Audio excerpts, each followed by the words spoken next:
The grave was still fresh when the first cold wind of October came across the Kansas flats and found Edith Harwell standing beside it with her hands at her sides and her dog pressed against her leg, and nothing else in the world that belonged to her except the dirt beneath her boots and the sky above her head. She had dug the grave herself 8 months before in February, when the ground was frozen and the shovel rang against it like iron striking iron. She had dug it in the dark because Walter had died at sunset, and she could not bear to leave him inside the cabin through the night, not with his eyes still open, not with his hands still warm. She had wrapped him in the quilt her mother had sewn for their wedding, and she had carried him out to the spot beneath the cottonwood where he had liked to sit on summer evenings. And she had dug until the blisters on her palms broke, and bled and froze, and broke again. And when the hole was deep enough, she had lowered him in and covered him, and stood there until the stars came out, and the coyotes began to call from the far ridge, and the world went on without him, the way the world always goes on. Walter Harwell had been a carpenter, a quiet man with steady hands and a way of looking at wood, the way some men look at women with a tenderness that bordered on reverence. He had come west from Indiana in 1869 with $80 in a set of chisels wrapped in oilcloth, and he had found this valley, this long flat stretch of grass and sky between the creeks, and he had said to Edith on their second night, camped under the cottonwood, "This is the place, Edie. I can feel it in the ground." He had built their cabin with his own hands. Cottonwood logs hauled from the creek bottom, notched and fitted so tight you could not slide a knife blade between them. A plank floor sanded smooth. A stone chimney he had laid himself, each stone chosen for its shape and color, because Walter believed that even a chimney deserved to be built with care. It was not a large cabin, it was not a fine cabin, but it was solid and it was warm and it was theirs, and for 5 years they had lived in it together, and Edith had loved every board and beam and pane of glass in it because Walter's hands had touched them all. The typhoid had come in January of 1874. It came the way typhoid always comes on the frontier, quietly through bad water or spoiled food, or the invisible cruelty of a world that does not care how much a man is loved. Walter had been strong for the first 3 days. He had sat up in bed and eaten broth and told Edith not to worry, told her it was just a chill, told her he would be back on his feet by Friday. But by Thursday his fever was 104, and his eyes had gone glassy, and his hands, those steady carpenter's hands, shook so badly he could not hold a cup. She had ridden 11 miles to town for the doctor. The doctor had come back with her, looked at Walter, shaken his head slowly, and left a bottle of laudanum on the table. He did not charge her for it. That was how she knew. Walter died on a Sunday evening in February with his hand in hers and his eyes on her face, and his last words so quiet she had to lean close to hear them. He said, "I am sorry, Edie. I am sorry I have to leave you here." She had not cried then. She had not cried at the funeral, which was attended by Reverend Phineas Alcott and 2 neighbor women and the dog. She had not cried in the weeks and months that followed, because crying was a thing you did when you had someone to cry to, and Edith Harwell had no one. She had Boone. Boone was a German shepherd, 4 years old, 70 pounds of muscle and loyalty, and an intelligence that sometimes made Edith uneasy because she was not entirely certain the dog did not understand English. Walter had gotten him as a pup from a German immigrant family passing through the valley, and he had named him after Daniel Boone because the pup had a habit of disappearing into the tall grasses and coming back hours later with something in his mouth, a rabbit, a prairie hen. Once, an entire rattlesnake, dead and neatly bitten in half behind the head. Boone had not left Edith's side since Walter died. Not once. He slept at the foot of her bed. He walked beside her when she went to the well. He sat at the edge of the garden and watched her work with his ears up and his eyes moving, scanning the horizon the way a sentry scans a tree line. And if anything came within 100 yards of the cabin that did not belong there, Boone knew about it before Edith did. She talked to him. She knew that was something people in town would laugh about if they heard a widow talking to her dog, but she did not care. She talked to him because the silence was too large and too heavy, and if she did not fill it with something, it would swallow her whole. "We are going to be all right, boy," she would say in the mornings, pouring water into the tin pan for him while the coffee heated on the stove. "We are going to figure this out." Boone would thump his tail against the floor and look at her with those dark, steady eyes, and she would believe it at least until sundown, when the shadows came back and the cabin felt too empty, and the wind outside sounded like something calling a name she did not want to hear. By October of 1874, she had been alone for 8 months. She had kept the garden going. She had chopped her own wood. She had patched the roof twice once in a rainstorm that nearly took her off the ladder. She had shot a coyote that came too close to the chicken coop and skinned it and stretched the hide on a frame the way Walter had taught her. She had survived. But surviving and living are not the same thing, and Edith Harwell knew the difference, and she knew that the winter coming toward her across the Kansas plains was not a winter she could survive the way she had survived the spring and the summer. Spring and summer were forgiving. Winter was not.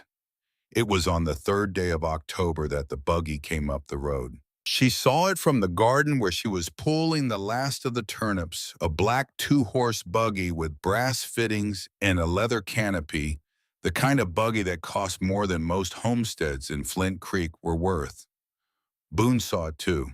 He stood up from where he had been lying in the shade of the cottonwood, and he stared at it, and a low sound came from his chest that was not quite a growl, but was not far from one. "Easy, boy," Edith said.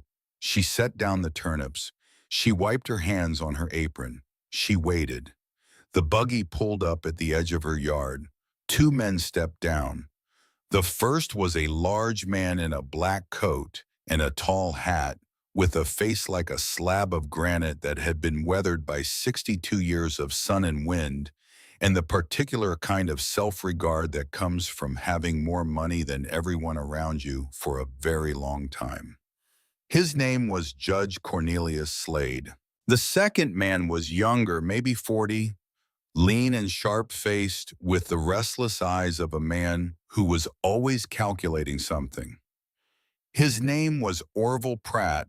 He managed Judge Slade's properties, collected Judge Slade's rents, and performed whatever other services the judge required, not all of which were recorded in any ledger. Slade did not come into the yard. He stood at the gate, one hand on the fence post, and he looked at Edith the way a man looks at a piece of land he is thinking of buying. "Mrs. Harwell," he said. "Judge Slade, I trust you are well." She did not answer that. She was not well, and they both knew it, and the pretense was an insult. "I have come on a matter of business," Slade said. He reached into his coat and produced a folded paper. He held it out toward her. Pratt stepped forward and carried it across the yard and placed it in her hand without meeting her eyes. She unfolded it. She read it. She read it again.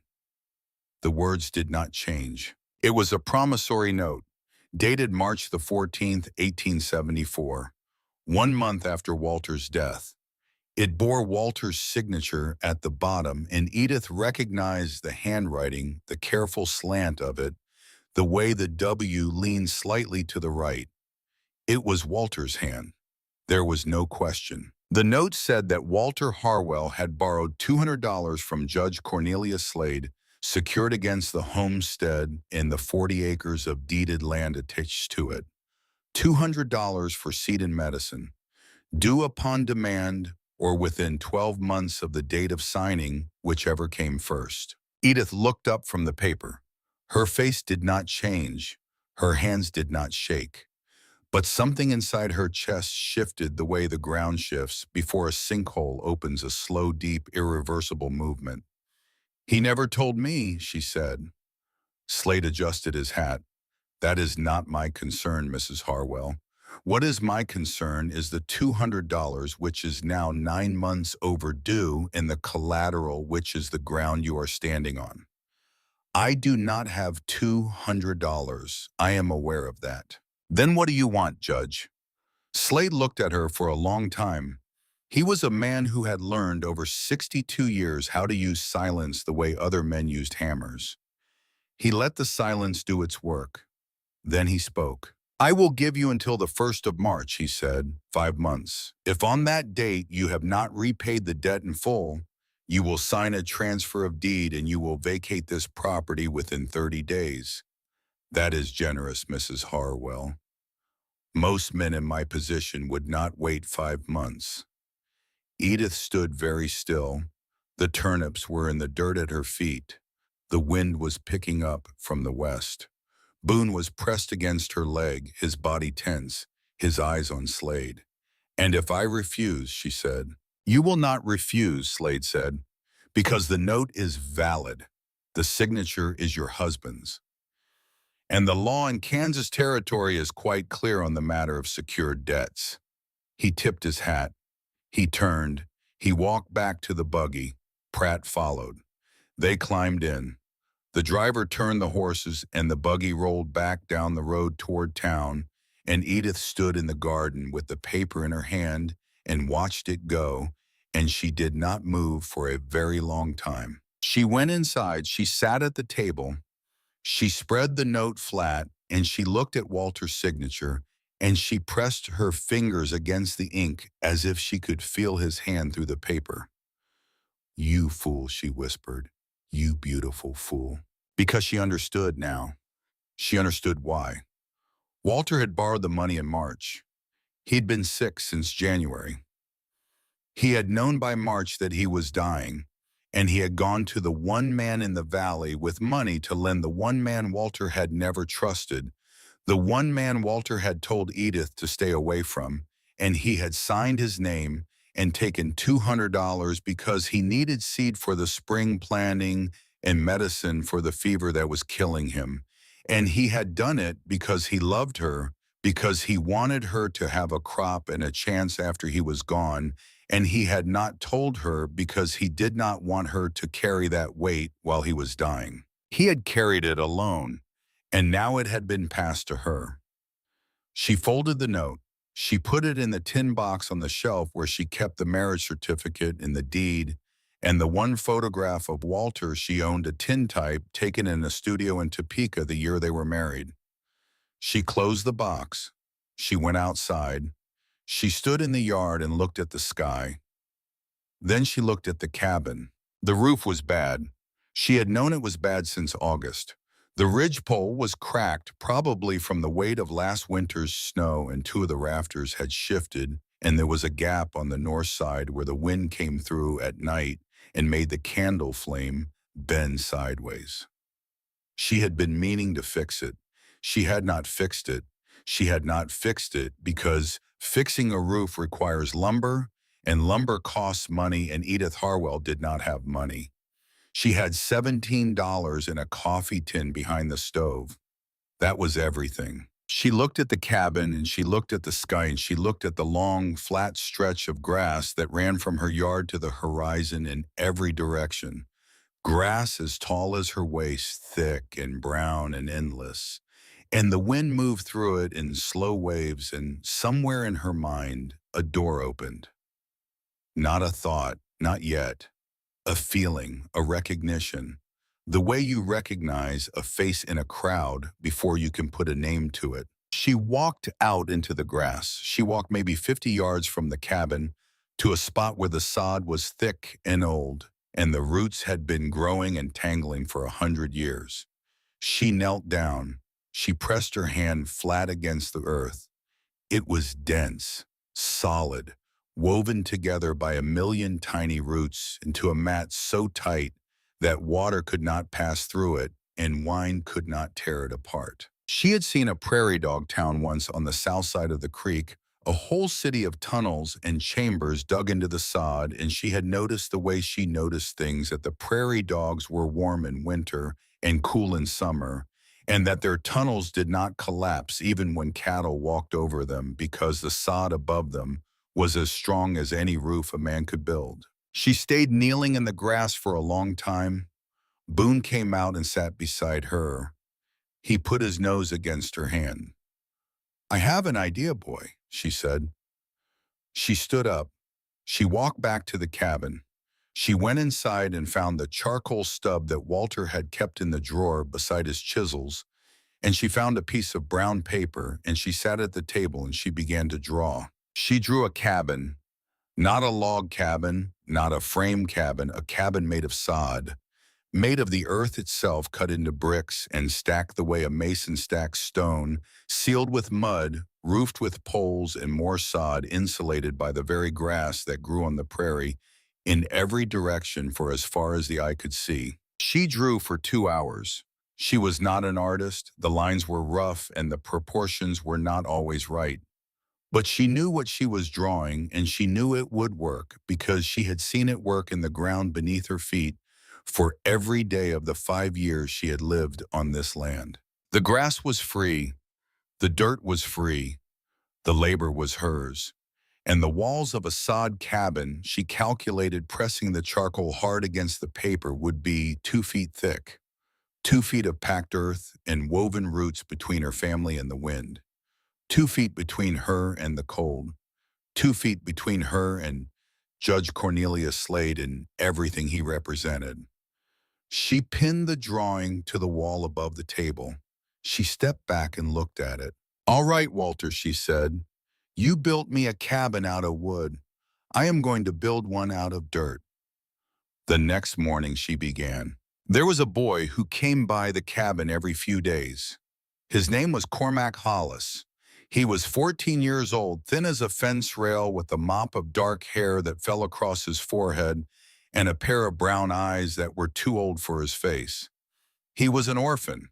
His parents had died of cholera on the wagon trail from Missouri when he was 9, and he had been passed from family to family in the valley like a piece of furniture nobody quite wanted until Judge Slade had taken him on as a yard hand at his ranch, which meant that Cormac Hollis slept in the barn and worked 12 hours a day and was fed whatever the cook did not want and was beaten when Orville Pratt was in a bad temper, which was often. Cormac had started coming by the Harwell place in the spring, not long after Walter died. He would appear at the edge of the yard in the late afternoon quiet as a cat with a small cloth bundle in his hand. The bundle usually contained a biscuit or a piece of dried meat or a handful of dried apples, whatever he had been able to pocket from the Slade kitchen without being noticed. He would leave the bundle on the fence post and start to walk away, and Edith would call out to him and make him sit on the porch and drink water and eat half of whatever he had brought because the boy was thinner than he should have been, and his wrists were bruised in places that wrists should not be bruised. Boone loved the boy. That was the thing that had decided Edith. Boone did not love easily. He tolerated most people. He endured a few. But he loved Cormac Hollis. The first time the boy had come into the yard, Boone had walked up to him and put his head against the boy's leg and stayed there. And Cormac had knelt down and put his arms around the dog's neck and closed his eyes, and Edith had watched from the kitchen window.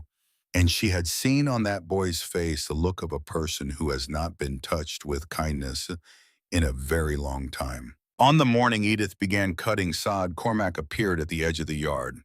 He watched her for 20 minutes without speaking. She was using a spade Walter had left in the shed, a heavy iron spade with a hickory handle, and she was cutting squares of sod about 2 feet long and 1 foot wide and 4 inches thick. The work was harder than she had expected. The roots were dense and the spade had to be driven deep, and each brick weighed close to 30 pounds.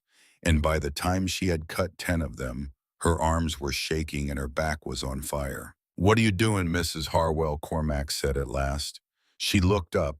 Her face was streaked with dirt and sweat. Her hair had come loose from its braid and hung in damp strands across her forehead.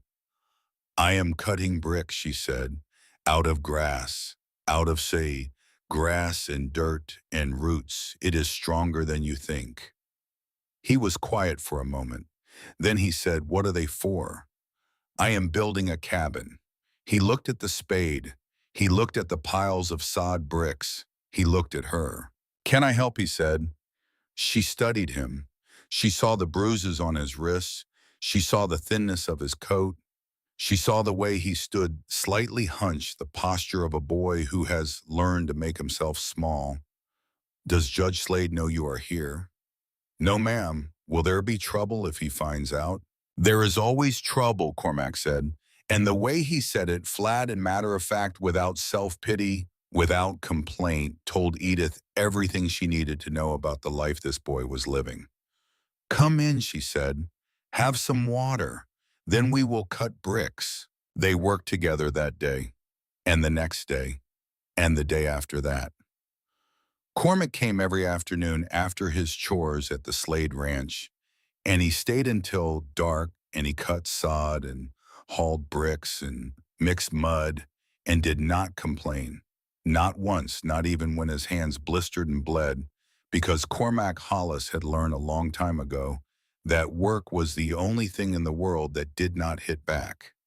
It was Nettie Farnsworth who came on the fourth day. Nettie was 68 years old, built like a barrel stave with forearms that would have done credit to a man twice her size.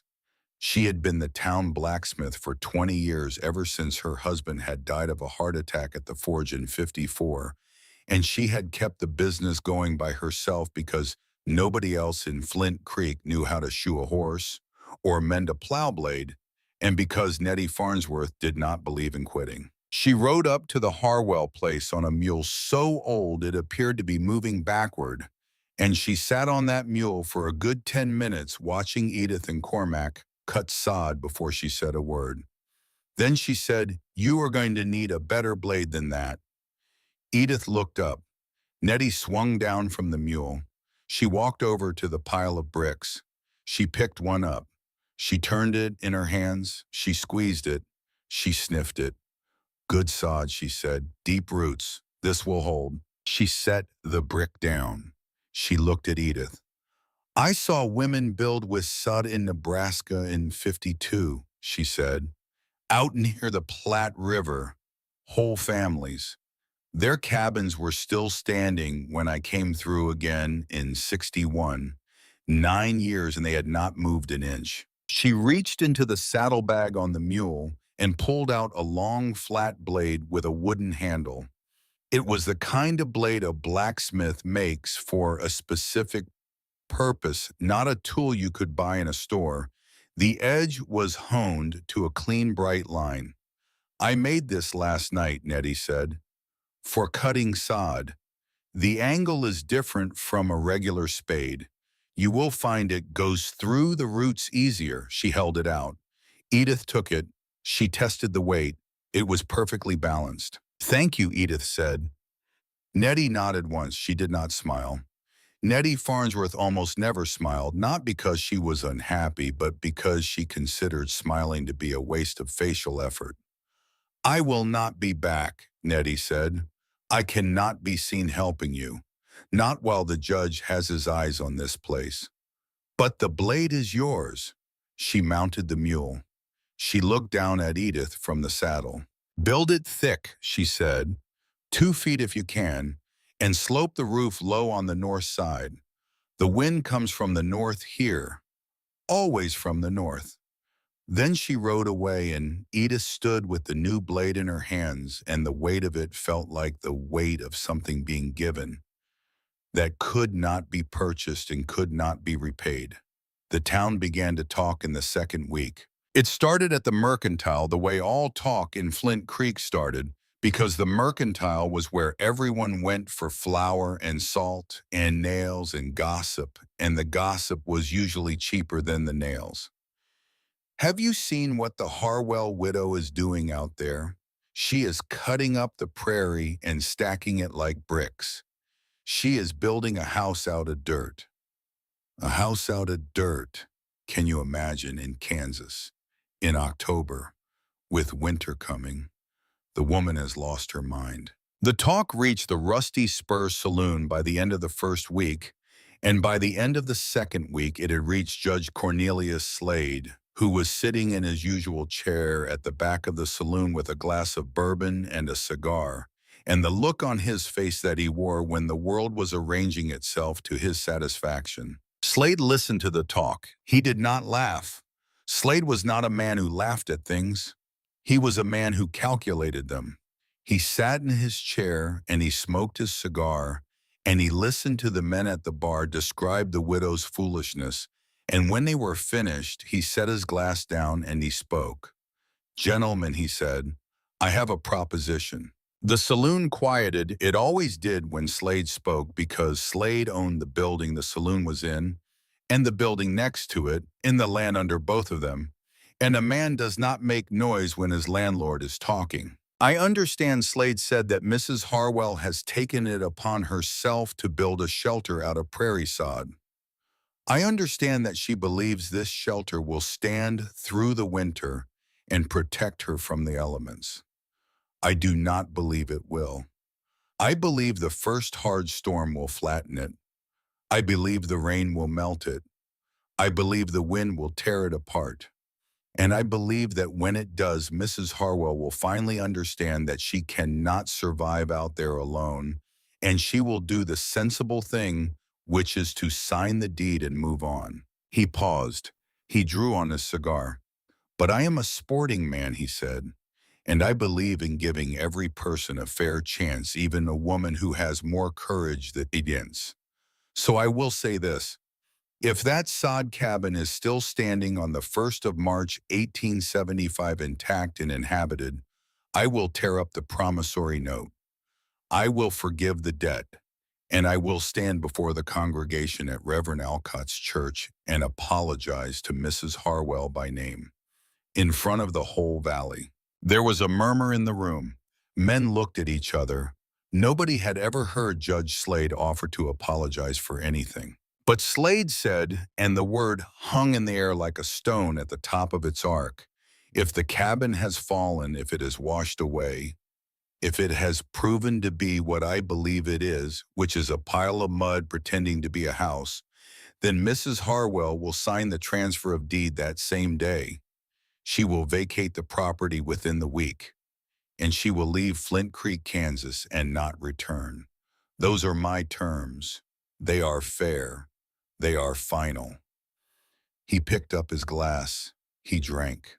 And nobody in the saloon noticed that the side door, the one that led to the alley between the saloon and the feed store, was open just a few inches, and that a 14-year-old boy with dark hair and bruised wrists was standing in the alley listening to every word. Cormac Hollis ran the 3 miles to the Harwell place in less than 20 minutes. He arrived out of breath, red-faced, his boots caked with mud from the creek crossing. Boone met him at the gate and ran alongside him into the yard, and Edith came out of the half-built walls of the sod cabin with mud on her hands and straw in her hair. "Mrs. Harwell," Cormac said, bent double, gasping. "The judge." At the saloon, he made a wager. "Slow down, boy. Breathe."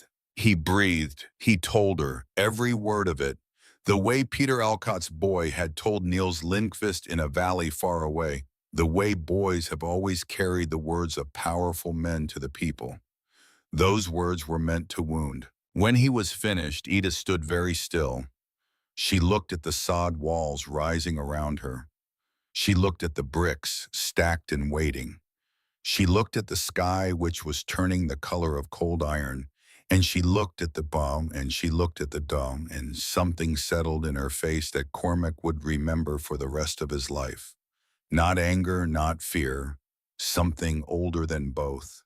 Something that had been building in her for 8 months, or maybe for 35 years, and that had finally found its shape. "Hitch the mule," she said. "Ma'am, hitch the mule, Cormac. I am going to town." She rode into Flint Creek on Walter's old mule at 4 o'clock in the afternoon. She dismounted in front of the Rusty Spurs saloon. She tied the mule to the rail. She straightened her apron. She pushed open the door. Every man in the room turned to look at her. No woman had ever walked into the Rusty Spur saloon in the 11 years of its existence. The bartender's hand stopped halfway through polishing a glass. Orville Pratt, sitting at a corner table, choked on his whiskey. Judge Slade, in his chair at the back, did not choke. He set his glass down very slowly and looked at her with the expression of a man who has been dealt a card he did not expect. "Judge Slade," Edith said. Her voice was steady. It carried the way a bell carries, clear and clean, through the tobacco smoke and the silence. "Mrs. Harwell," Slade said, "this is not a place for—" "I understand you have made a wager concerning me," she said. Slade's eyes narrowed. He glanced at Pratt. Pratt looked at the floor. "I have made no wager," Slade said carefully. "I have made an offer. Then I accept your offer." The silence in the saloon was complete. You could hear the clock on the wall. You could hear the horse outside shifting its weight at the rail. "If my cabin is standing on the 1st of March, Edith said, you will tear up the note. You will apologize to me before the congregation. Those were your words. Those were my words. And if it is not standing, I will sign your paper and leave Flint Creek. Those were also your words." They were. "Then we have an agreement, Judge. I will shake your hand on it if you are not too proud to shake the hand of a woman with mud on her fingers." Something moved across Slade's face. It was not admiration. It was not anger. It was something closer to recognition, the look of a man who has just realized that the person across from him is not who he thought they were. He stood up. He walked across the room. He took her hand. His grip was hard. Hers was harder. "The first Sunday in March," he said, "before God in the valley. Before God in the valley," she said. She let go of his hand. She turned. She walked out of the saloon. The door closed behind her. The men in the room did not move. The bartender resumed polishing his glass, but his hands were shaking. Outside, Edith untied the mule. She mounted up.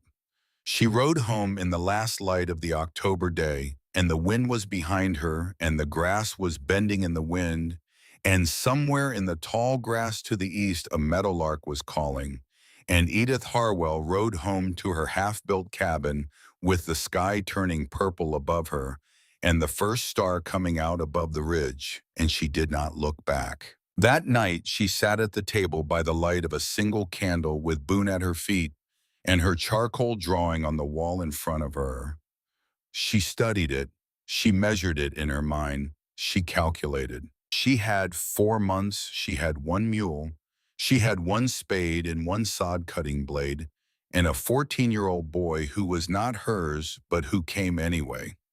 She had a dog with a broken heart and a coat that was growing thick for winter.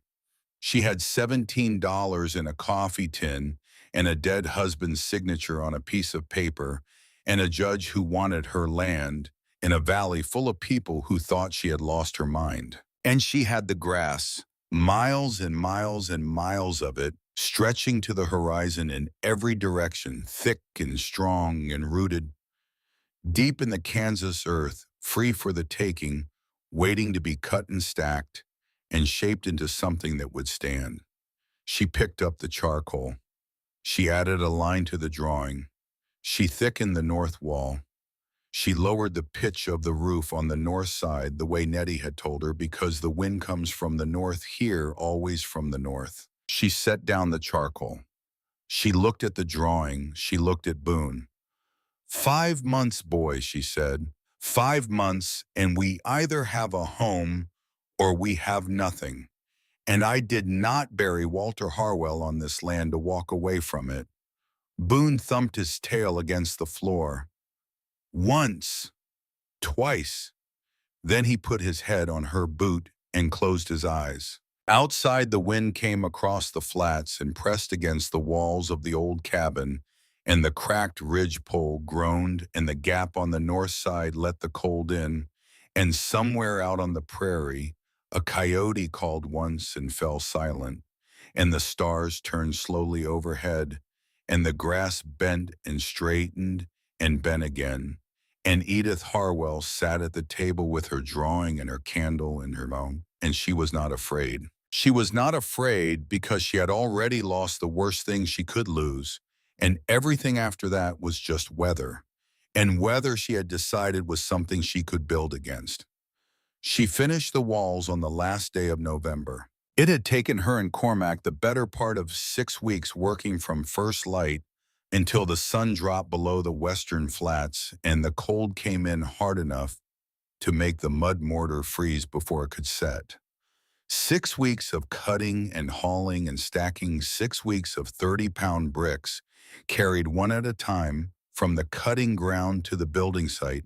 6 weeks of mud mixed by hand in a shallow pit she had dug beside the creek. 6 weeks of pressing and fitting and sealing, until her hands were so cracked and raw that she had to wrap them in strips of cloth torn from one of Walter's old shirts just to hold the spade. The cabin was small, 12 feet by 14, one room, one door facing south away from the wind. One window also south, covered with a piece of oiled canvas stretched tight over a wooden frame because she could not afford glass. The walls were 2 feet thick, just as she had drawn them, just as Nettie had told her. 2 feet of packed earth and woven roots and dried grass, dense as stone, heavy as the ground itself. The roof was a framework of cottonwood poles laid close together and covered with a layer of brush and then a layer of sod grass side up, so that by spring the roof would be green and growing a living thing on top of a living house. The chimney was the hardest part. She had built it from fieldstone gathered along the creek, the same kind of stone Walter had used for the chimney of the old cabin. She had carried each stone herself because the stones were too heavy for Cormac, and she had fitted them together with mud mortar, the way she had watched Walter fit them 5 years before. And when she was finished, the chimney drew clean and strong, the smoke rising straight up into the cold November sky without a whisper of draft or leak. She stood in the yard on that last day of November, and she looked at what she had made. It was not beautiful. It was squat and brown and shapeless, like a large clod of earth that had decided to grow a door. The walls were rough, the roof sagged slightly on the east side where she had not gotten the poles quite level. The oiled canvas in the window fluttered in the wind like something trying to breathe. But the walls were thick, and the door fit tight, and the chimney smoked clean. And when she went inside and closed the door and lit the fire in the stone hearth, the room warmed in a way that the old cabin had never warmed, not in 5 years, not even when Walter was alive and keeping the fire high. The sod walls did not just keep the cold out. They held the warmth in.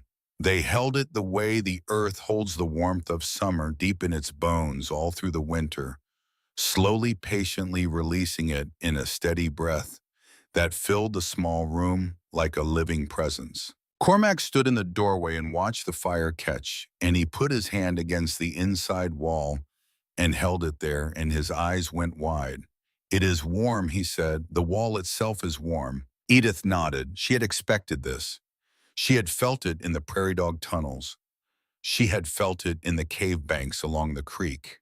The earth remembers heat the way wood does not, the way logs cannot, because logs are dead, and the earth is not, and the roots in the sod were still alive, still holding, still breathing in their slow vegetal way, and the warmth of the fire soaked into those roots and into the dirt between them, and stayed there radiating back into the room long after the flames had burned down to coals. She moved into the sod cabin that night.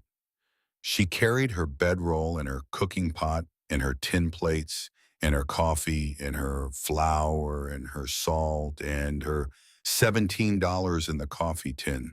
She carried Walter's chisels still wrapped in their oilcloth. She carried the tintype photograph.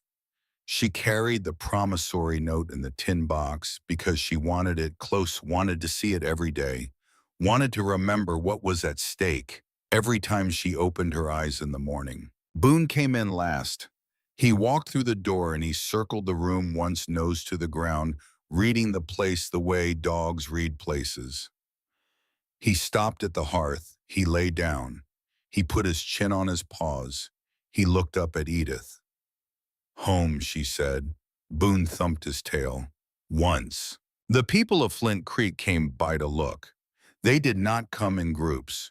They came alone or in pairs, pretending to be on their way somewhere else, slowing their horses or their wagons as they passed the Harwell place, craning their necks at the strange brown structure that had risen up out of the prairie like a growth. Some of them laughed. Most of them did not. Because the cabin was standing and the walls were thick and smoke was rising from the chimney, and whatever else you might say about Edith Harwell, you could not say she had given up. It was during the first week of December, a week after Edith moved in, that the trouble came. It came at night, past midnight. Boone woke first. He lifted his head from the hearth, and a sound came from deep in his chest, not a bark, not a growl, but that low, vibrating hum that meant something was wrong. Something was out there, something that did not belong. Edith woke. She lay still. She listened. Scraping against the north wall, the sound of metal on earth, a spade or a pry bar working at the base of the wall where the sod bricks met the ground. Slow, deliberate, the sound of someone trying to undermine a foundation. She reached for Walter's rifle above the door. She did not light a lamp. She moved to the window and pressed her face against the edge of the canvas and looked out into the moonlit yard. Two shapes, dark against the pale grass. One was digging at the base of the north wall. The other was standing watch, looking back toward the road. They were working fast, pulling bricks loose from the bottom course, kicking dirt away from the foundation, trying to create a weakness that the first good storm would find and exploit. Boone was on his feet now. His body was rigid. His lips were pulled back from his teeth. He was not making a sound, but every muscle in him was coiled and ready. Edith put her hand on his collar. "Easy," she whispered. "Not yet." But Boone had been Walter's dog before he was hers, and Walter had taught him to protect what was his, and what was his now was this woman in this cabin and this piece of ground, and Boone did not wait. He lunged for the door. Edith's hand slipped from his collar. He hit the door with his shoulder, and the latch gave, and the door flew open, and Boone was out into the yard in a single bound, 70 pounds of muscle and teeth, moving low and fast across the frozen grass toward the north wall. The man who was standing watch saw him first. He shouted something, a curse or a warning, and he turned and ran. The man who was digging looked up just in time to see Boone coming at him like a dark shape launched from a cannon. Boone hit him at the knees. The man went down. Boone was on him, snarling, his jaws clamped on the man's forearm, and the man was screaming and thrashing and trying to kick free. The kick landed, not on Boone's head, on his ribs, the left side.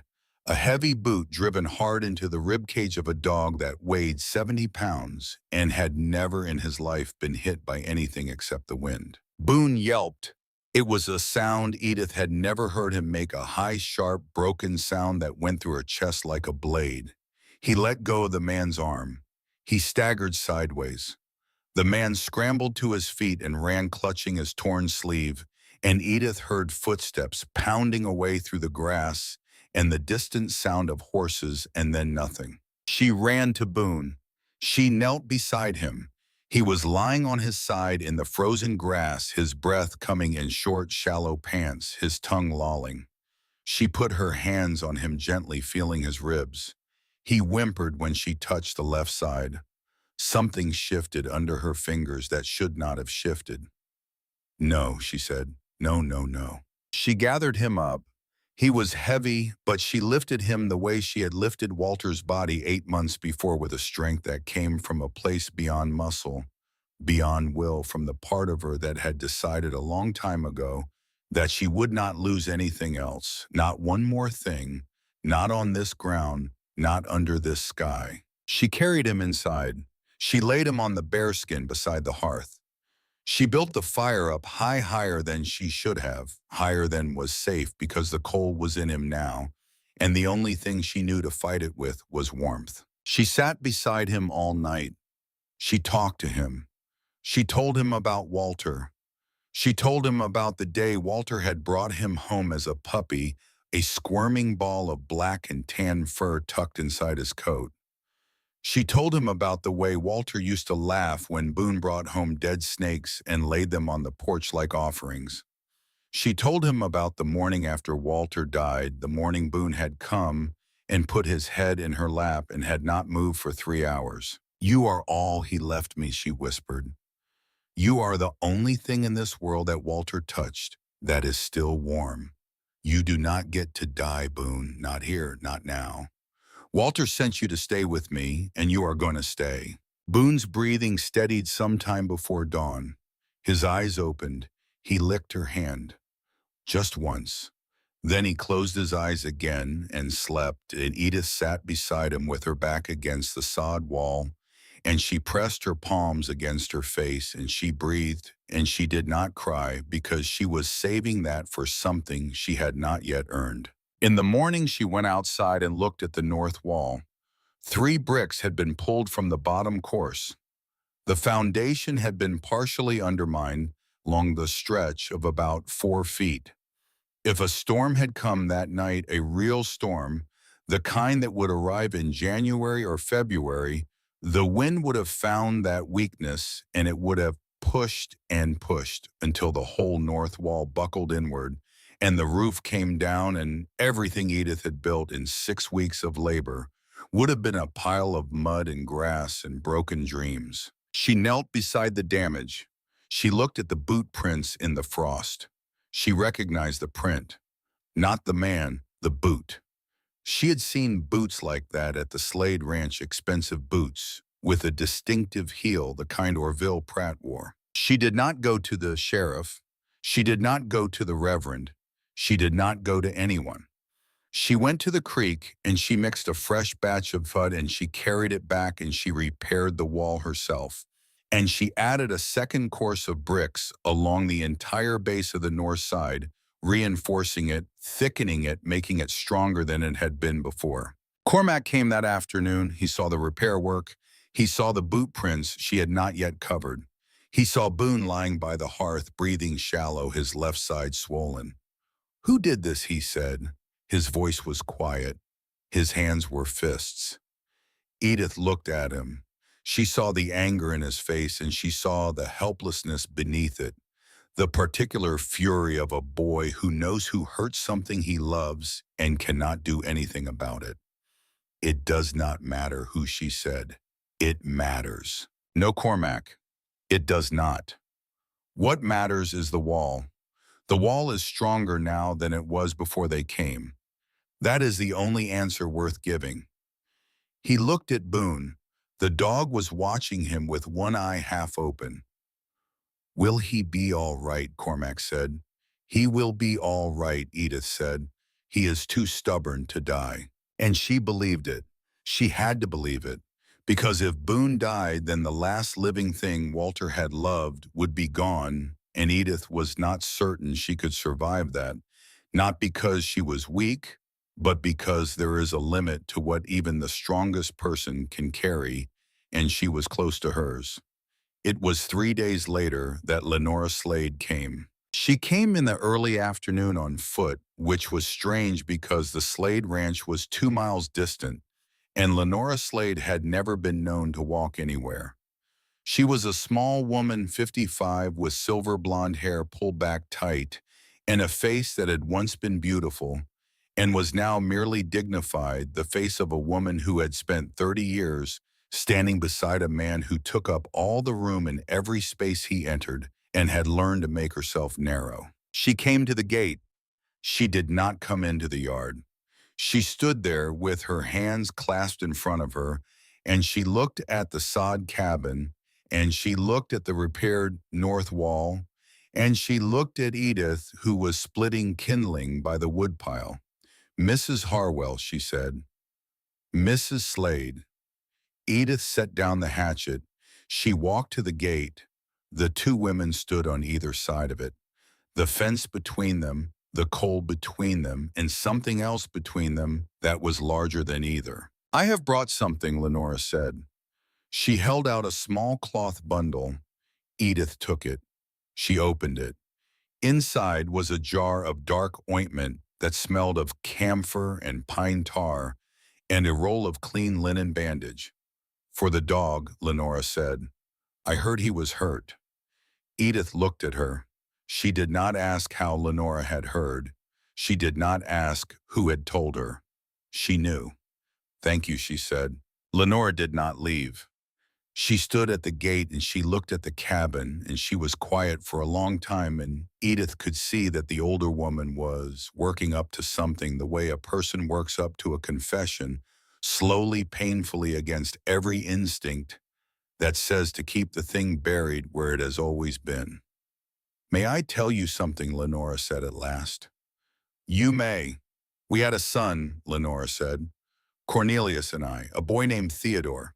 He was 18 years old in 1870. She paused. The wind came across the flats and moved the grass, and Edith waited. "There was a storm that February," Lenora said. "Not the worst we had seen, but bad. Bad enough. We were living in the big house than the one Cornelius had just finished building. He had built it himself. He was very proud of it. It was the largest house in Flint Creek. 2 stories. Pine lumber hauled all the way from the mill in Lawrence. Tall windows. A wide porch. Beautiful, people said." Cornelius loved to hear that word. Beautiful. She stopped again. Her hands were tight against each other.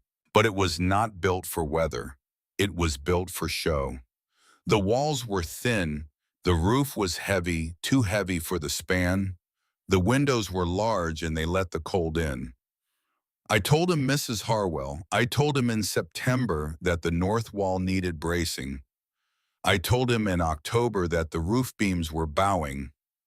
I told him what I could see with my own eyes, and he told me that a woman does not understand construction, and that a Slade does not ask for help, and that the house was fine." She drew a breath. "The storm came in February. On the second night, the roof gave way. Not the whole roof, just the north side where the beams had bowed, where the snow had piled up because the pitch was wrong, because the pitch had been designed to look elegant rather than to shed weight. The north side came down into Theodore's room. He was sleeping. He did not wake up. He did not have time to wake up. The beam struck him across the chest and he was gone before we could reach him." Edith stood very still. The wind moved the grass. Boone inside the cabin shifted on his bearskin. "Cornelius rebuilt the house that spring," Lenora said. "He rebuilt it with thicker walls and a steeper roof and smaller windows. He did everything that Theodore had needed him to do in September, and he did it in April after the ground had thawed, after the funeral, after the coffin had gone into the ground. And he has never spoken Theodore's name since that day. Not once, not to me, not to anyone. He has carried it the way a man carries a wound that he gave himself in silence and shame, and he has turned that shame into something hard and cold, and he has pointed it at the world. And when he sees someone else building the right way, the simple way, the way that puts safety before pride, he cannot bear it. Because it reminds him of what he did not do. It reminds him of the boy he could have saved." Lenora looked at Edith. Her eyes were wet but steady. "That is why he hates your cabin, Mrs. Harwell. not because it is made of sin, because it is made right, because it is made by a woman who would rather live in dirt than let pride kill what she loves.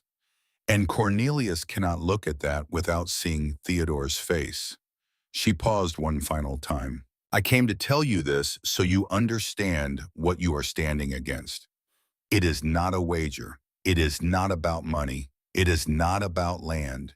It is about a man who killed his own son with pride and who cannot forgive the world for reminding him of it. She turned. She walked back down the road toward the Slade Ranch, and Edith watched her go. And the ointment was warm in her hands and the wind was cold on her face, and inside the cabin, Boone made a small sound in his sleep, and Edith stood at the gate for a very long time after Lenora Slade had disappeared into the distance, because she had just been given a piece of knowledge that changed everything and nothing at the same time. She went inside. She knelt beside Boone. She opened the jar of ointment, and she spread it gently, very gently, along his swollen ribs, and he whimpered once and then was still. And she wrapped the linen bandage around his body snug, but not tight, the way you wrap a wound that needs both pressure and patience. We are going to be all right, boy, she said. Both of us. She fed the fire. She sat beside him. She did not sleep for a long time. The first real storm came in the third week of December. It began at noon on a Tuesday, with the sky turning the color of lead and the wind dropping to nothing, that terrible stillness that comes before the worst weather, the silence of a world holding its breath. Edith had felt it before. She had felt it before Walter died. She had felt it in the hours before the typhoid took him, that same flatness in the air, that same sense that something very large was about to happen and there was nothing to be done about it except be ready. She was ready. She had spent the weeks since the wall was finished stockpiling firewood inside the cabin, stacking it along the east wall from floor to ceiling, dry cottonwood and elm she had cut from the deadfall along the creek.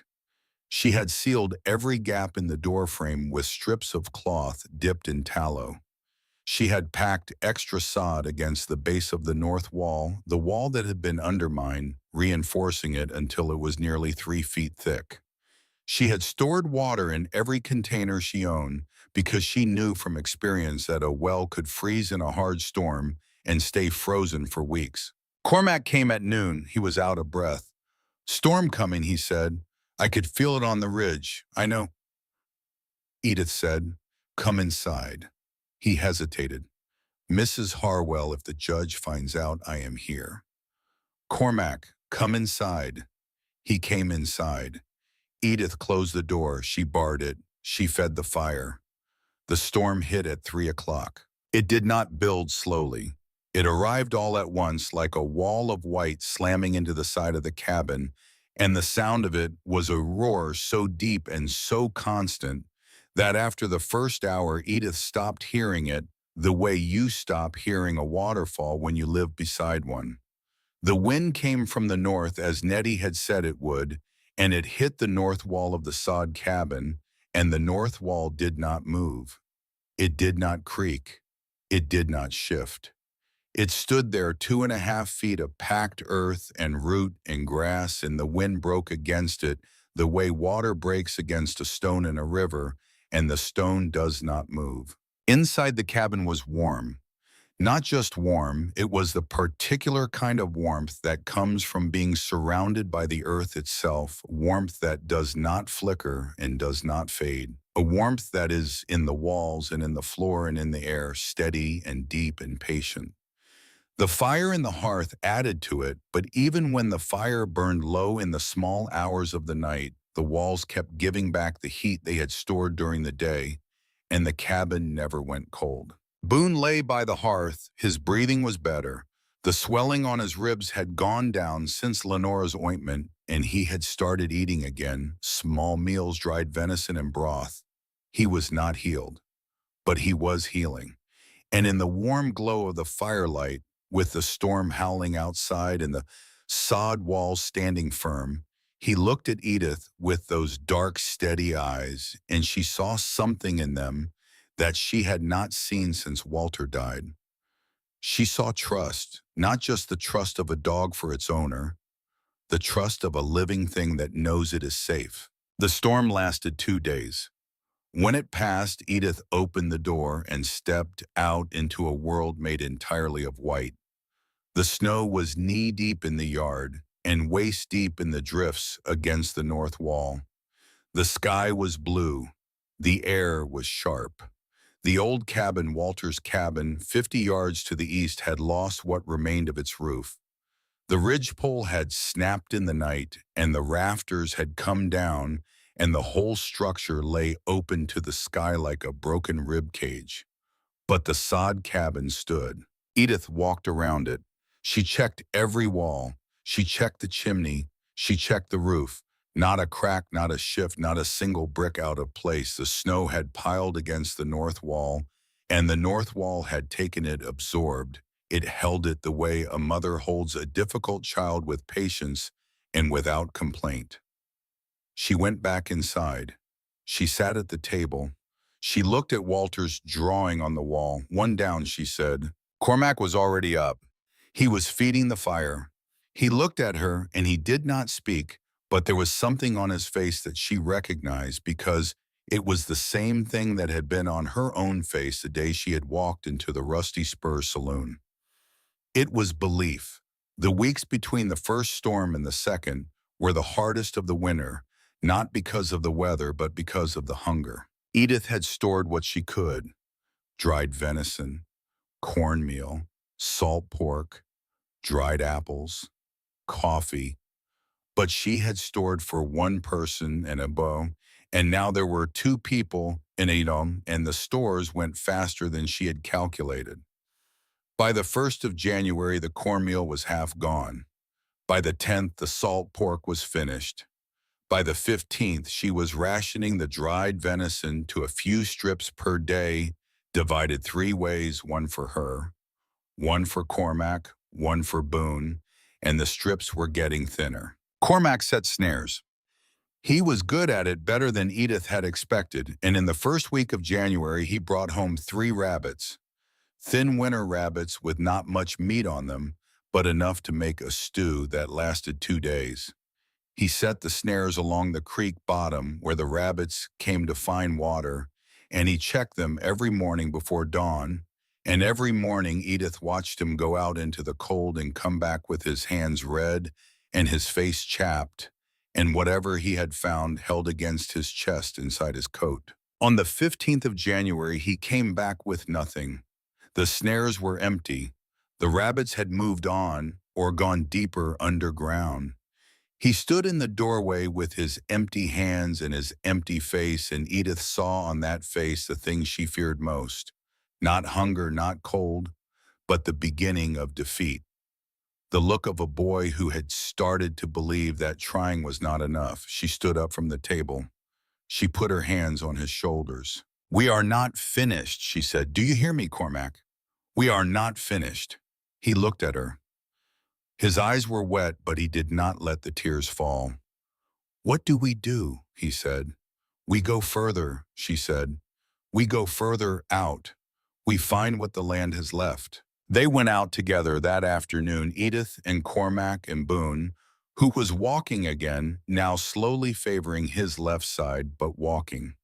They went south along the creek, past the snare lines, past the deadfall, where Edith had cut her firewood, past the old stone ford, where the water ran even in winter. They walked for 2 miles in the snow, scanning the ground, looking for tracks, looking for burrows, looking for anything that was alive and edible. They found wild turnips buried beneath the snow. They found a patch of dried service berries still clinging to a stand of bushes along the south bank.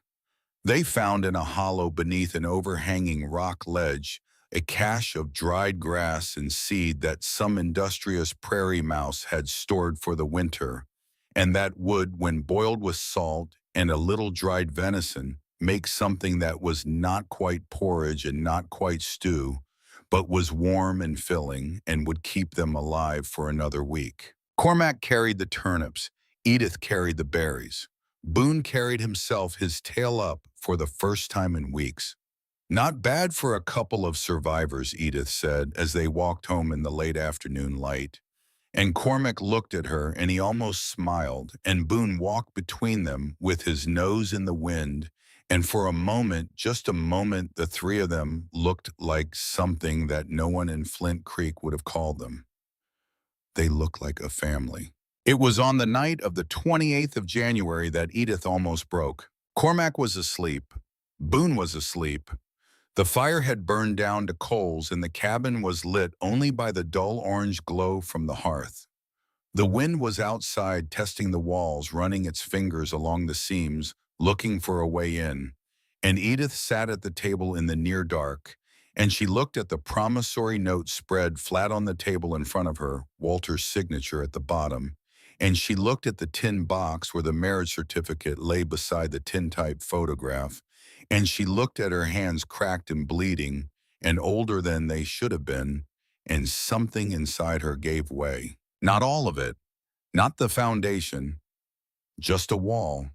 Just one wall, the one she had built inside herself the day Walter died, the wall that kept the grief on one side and the doing on the other. That wall cracked and the grief came through, and she put her face in her hands and her body shook, but she did not make a sound because Cormac was 10 feet away and the book had enough weight on him without carrying hers. She cried for perhaps 5 minutes. She cried for Walter. She cried for the cabin he had built that was now a pile of broken wood in the snow. She cried for the boy who had been kicked by a man paid to destroy what she had made. She cried for the boy sleeping on the floor who had nowhere else in the world to go. She cried for herself, which was the thing she had not allowed herself to do in 11 months, because self-pity is a luxury that widows on the Kansas frontier cannot afford. When she was finished, she wiped her face on her sleeve. She folded the promissory note. She put it back in the tin box. She banked the fire. She went to check the walls, running her hand along the sod the way she did every night, feeling for cracks, feeling for cold spots, feeling for any sign that the earth was giving way. The walls were warm. The walls were solid. The walls were holding. She went to bed. She lay down beside Boone on the bearskin. The dog shifted and pressed his back against her legs, and his warmth mixed with the warmth of the walls and the warmth of the coals, and Edith closed her eyes and slept. In the morning, Cormac was already up. He was kneeling by the hearth, feeding the fire, careful and precise the way Edith had taught him. Shavings first, then twigs, then small splits of dry cottonwood. The fire caught. The cabin warmed. The coffee heated. He looked at her when she sat up. He did not say anything about the night before. He did not ask if she was all right. He simply poured her coffee and set it on the table and went back to the fire. Edith looked at him. She saw Walter in the set of his shoulders and the careful way he handled the wood and the quiet competence of a young man who had learned that the best thing you can do for someone you love is the next thing that needs doing. "Thank you, Cormac," she said. "Yes, ma'am," he said. That was all. That was enough. The second storm came on the last day of January. It was worse than the first. Edith knew it would be. She had felt it building for 3 days, the pressure in the air, the strange warmth that sometimes comes before the worst cold, the silence of the birds. She had spent those 3 days reinforcing. Extra sod against the north wall, extra firewood inside, extra water melted and stored. She had sealed the canvas window with a second layer of oiled cloth. She had packed dried grass into every crack she could find. The storm hit at midnight. It came from the northwest, this time harder and colder than the December storm, with a wind that did not howl so much as scream, a high, thin, relentless sound that went on and on and on. The snow was not falling. It was flying, horizontal, dense, like being inside a white wall that was moving at 60 miles an hour. The sod cabin did not move. The old cabin, Walter's cabin, disappeared entirely. The last of its walls went down in the first hour, buried and broken, and by morning there was nothing left of it but a low mound in the snow that you would not have known was a house unless you had seen it standing. 3 other cabins in the valley went down that night. The Pearson place on the South Fork lost its roof and both side walls. The Holloway cabin near the Mercantile collapsed inward when the chimney cracked at the base. The old Talbot homestead, which had been barely standing since the previous winter, simply ceased to exist, scattered across a quarter-mile of prairie like a hand of cards thrown into the wind. And somewhere in the darkness, between the second and third hour of the storm, while Edith was feeding the fire and Cormac was checking the door seal, and Boone was lying by the hearth with his ears flat against his head, there was a sound that was not the wind, a pounding on the door. Edith went to it. She lifted the bar. The wind hit her like a fist. And in the doorway, white with snow, lips blue, eyes wide, stood Nettie Farnsworth. The old blacksmith had walked half a mile through the storm. Her cabin had collapsed at midnight. She had been trapped under a beam for 2 hours before she had freed herself, and she had walked the rest of the way with a broken finger and a cut above her eye that was bleeding down her face and freezing as it bled. Edith pulled her inside. She closed the door. She sat Nettie by the fire. She wrapped her in a blanket. She cleaned the cut and bound the finger and gave her hot water with a little sugar dissolved in it because the coffee was gone. Nettie sat by the fire and she shook for a long time. Then she looked at the walls. She looked at the thick, warm, solid walls of Edith Harwell's sod cabin, and she said in a voice that was hoarse and broken, but still had iron in it, "I told you it would stand." Within the hour, 2 more came. A young couple from the next claim over the wife, barely able to walk, the husband carrying a bundle that turned out to be a baby wrapped in a coat. Then Reverend Phineas Alcott alone, his spectacles broken, one lens gone, his right hand burned from trying to save his books when his cabin stovepipe collapsed. By dawn, there were 8 people in Edith Harwell's sod cabin. 8 people in a 12 by 14 room with 2-foot walls and a sod roof and a stone chimney that smoked clean and steady while every other chimney in the valley choked and cracked and went dark. Edith fed them. What little she had she gave. She measured it by the spoonful. Dried venison broth, boiled turnips, the last of the cornmeal mixed with water and cooked on a flat stone beside the fire. Nobody complained. Nobody asked for more. They ate what she gave them, and they were grateful, and they were alive. She gave everyone a task. Nettie one-handed sorted kindling. The young husband carried firewood from the stack along the east wall. The young wife with the baby in her arms melted snow for drinking water. Reverend Alcott, half blind, without his spectacles, mended a tear in a blanket with a bone needle and thread he produced from his coat pocket. Cormac tended the fire the way Edith had taught him, careful, precise, never too much, never too fast. And Boone lay by the hearth and watched them all, his eyes moving from face to face, and his tail thumped once whenever someone new came close to the fire, and he did not growl at anyone, not even the strangers, because Boone understood the way dogs understand things that people sometimes cannot, that everyone in this room belonged here now. On the second evening of the storm, while the wind still screamed outside and the fire burned low, and the 8 souls in the cabin sat in the orange glow of the coals and tried not to think about what the morning would bring, there was another knock on the door. Edith opened it. Lenora Slade stood in the snow. She had a child in each arm, 2 grandchildren, a boy of 6 and a girl of 4, both half-conscious, both wrapped in everything Lenora had been able to pull from the Slade house before she left. Lenora herself was barely standing. Her hair was wild, her coat was torn, Her face was the face of a woman who had done the hardest thing she had ever done in her life, which was to walk out of her own house and leave her husband behind. Edith pulled her in. She pulled the children in. She looked past Lenora into the storm. "Cornelius," she said. Lenora sank onto the bench beside the fire. Nettie wrapped a blanket around her. The children were laid beside Boone, who shifted his body to make room and pressed his warm flank against the smaller child, and the child stirred and did not wake. "He would not come," Lenora said at last. Her voice was a whisper. The roof, part of the roof came down, the north side again, always the north side, and the wood got wet, all of it, and the fire went out. And I said, "Cornelius, we must go to Mrs. Harwell's cabin. It is the only shelter left."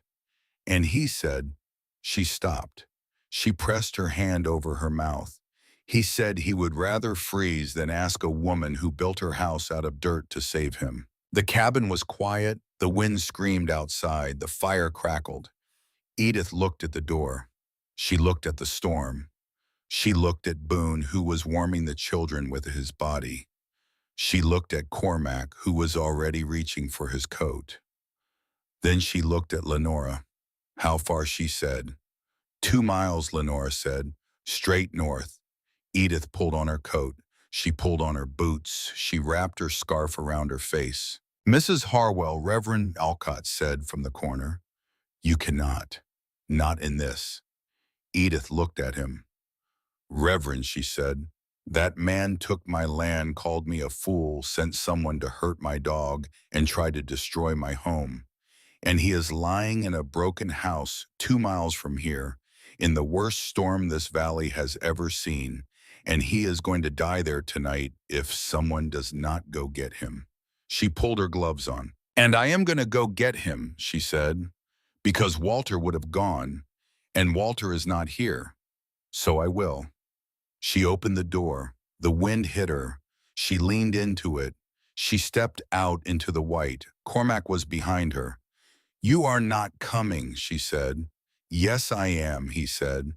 She looked at him, 14 years old, thin as a fence rail, coat too small, boots held together with twine, standing in a blizzard with his chin up and his eyes steady and his hands in fists. She almost told him to go back inside.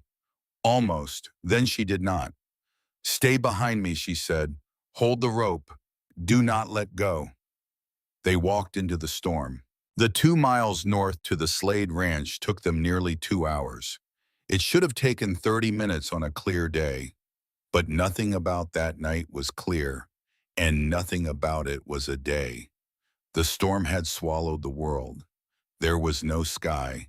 There was no ground. There was only the white moving and howling and pressing against them from every direction, and Edith walked into it the way she had walked into everything since Walter died, one step at a time, with her head down and her hands forward, and the rope tied around her waist, and Cormac's weight on the other end of it, the boy leaning into the wind behind her, his boots punching through the crust of snow with every step. She could not see. She navigated by feel, by the slope of the ground beneath her boots, by the direction of the wind against her right cheek. She knew this land. She had walked it for 5 years with Walter, and 5 years was enough to learn the shape of a place so deeply that your body remembers it, even when your eyes cannot. She knew where the creek bottom dipped. She knew where the old fence line ran along the ridge. She knew where the cottonwoods stood in a row along the north property line, and she used them the way a blind woman uses the walls of her house, touching them as she passed, counting them, knowing that after the 7th cottonwood, the ground would rise and the Slade Ranch would be 300 yards ahead. She fell once. Her foot went through a drift into a hole she could not see, and her ankle turned, and she went down hard on her hands and knees, and the cold came up through her gloves and her coat and found the skin beneath and bit. She got up. She kept walking. Cormac did not fall. The boy was lighter, and he stepped in her tracks, and he held the rope, And he did not speak not once in 2 hours because he understood that speech. In a blizzard is wasted breath, and wasted breath is wasted heat, and wasted heat is death. They reached the Slade Ranch just after midnight. The house loomed out of the white like a dark shape half swallowed by the earth. The north side of the roof had collapsed inward, just as Lenore had said. Timbers jutted at broken angles from the snow, and the windows on the north wall were dark and shattered, and the whole structure listed to one side like a ship taking on water. Edith went to the front door. It was blocked by a drift 4 feet high. She went around to the side.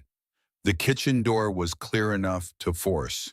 She put her shoulder into it and pushed, and the door gave, and the cold that came out of that house was the cold of a tomb. She stepped inside. The darkness was total. She had brought no lantern because a lantern would have blown out in the first 10 seconds of the walk. But she had brought a tin of matches in her coat pocket wrapped in oilcloth, and she struck one now, and the small yellow flame showed her a room that had stopped being a room and had become something else. The kitchen ceiling had partially fallen. A beam lay across the table at an angle. Snow had come in through the broken window and covered the floor in a thin white sheet that crunched under her boots. She moved through this kitchen into the parlor. The match burned down. She struck another. Judge Cornelius Slade was sitting in a chair beside the coal stove. He was wrapped in a heavy wool coat and a buffalo robe, and his hat was still on his head, as if he had been preparing to go somewhere and had decided not to. In his lap, cradled in both hands the way a man cradles something precious, was a small framed photograph. Even in the matchlight, Edith could see what it was. A tintype of a young man 18 or so, with his mother's silver hair and his father's jaw, looking out from the frame with the earnest, unfinished expression of a boy who still believes the world will be kind to him. Theodore. Slade's eyes were closed. His face was gray. His lips were the color of old slate. His breath, if he was breathing at all, was invisible.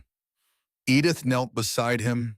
She took off her glove and pressed 2 fingers against his neck just below the jaw, the way she had pressed them against Walter's neck 11 months before, in this same kind of silence. A pulse, faint, slow, but there. He is alive, she said. Cormac appeared behind her. He had found a lantern in the kitchen and gotten it lit. The weak yellow light showed the room more clearly now, the collapsed ceiling, the broken furniture, the snow that had drifted in through cracks in the walls and lay in thin lines across the floor like the markings of some cold geometry.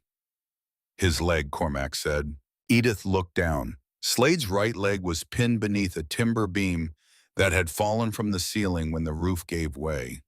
The beam was not large, but it was heavy, and it lay across his shin at an angle that meant the bone beneath it was either broken or very close to broken.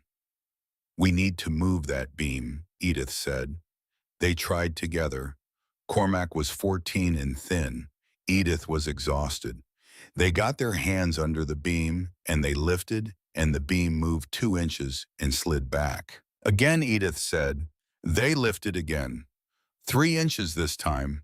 Edith kicked a piece of broken chair leg under the beam to hold the gap, and Cormac reached in and pulled Slade's leg free, and the old man groaned but did not wake. Now we carry him, Edith said. Cormac looked at her. Mrs. Harwell, he weighs twice what I do. Then we drag him. They could not carry him. Edith had known they could not. She had carried Walter's body to his grave, and she had carried Boone from the yard to the hearth, but those weights had been lifted on the fuel of adrenaline and grief, and she had nothing left in that tank now, nothing but the slow, stubborn, ordinary strength of a woman who has decided she is not going to let a man die, not even this man, not even tonight. They wrapped him in the buffalo robe. They tied the rope around his chest under his arms. They dragged him out of the chair and across the parlor floor and through the kitchen and out the side door and into the snow. The storm was still screaming.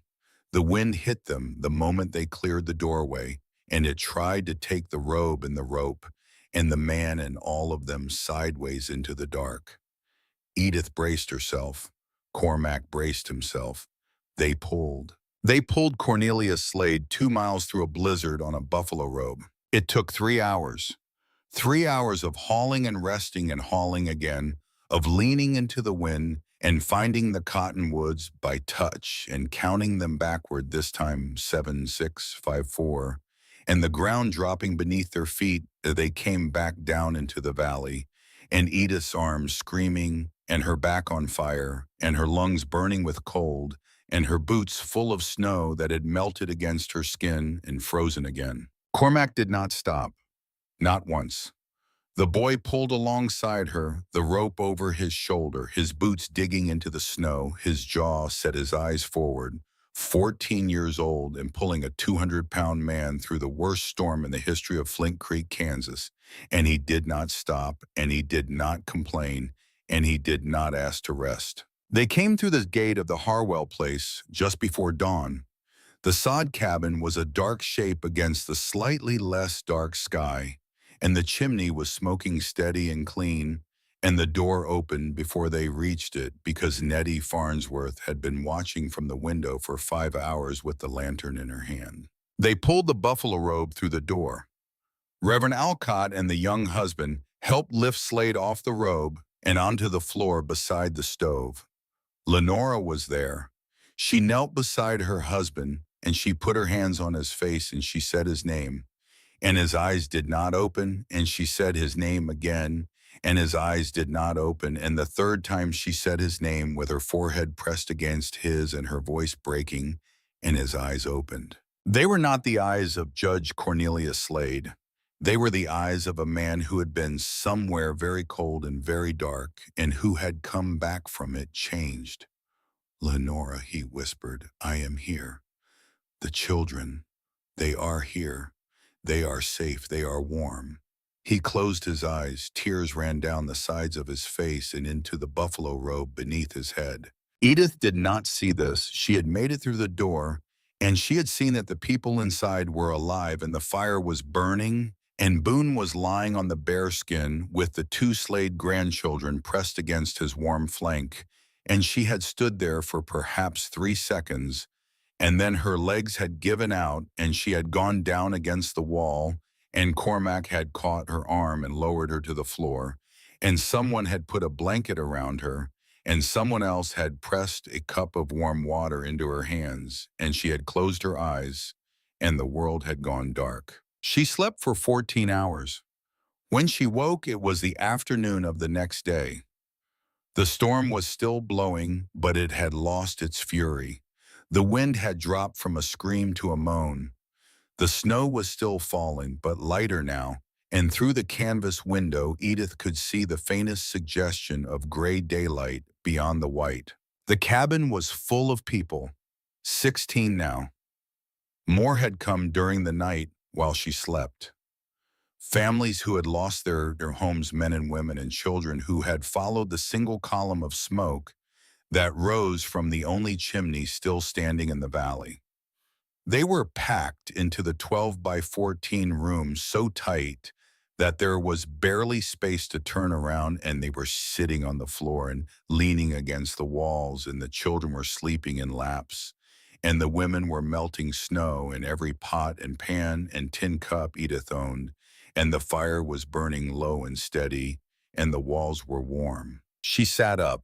She looked around. She found Cormac. He was by the stove feeding it the way she had taught him. Shavings and twigs and splits.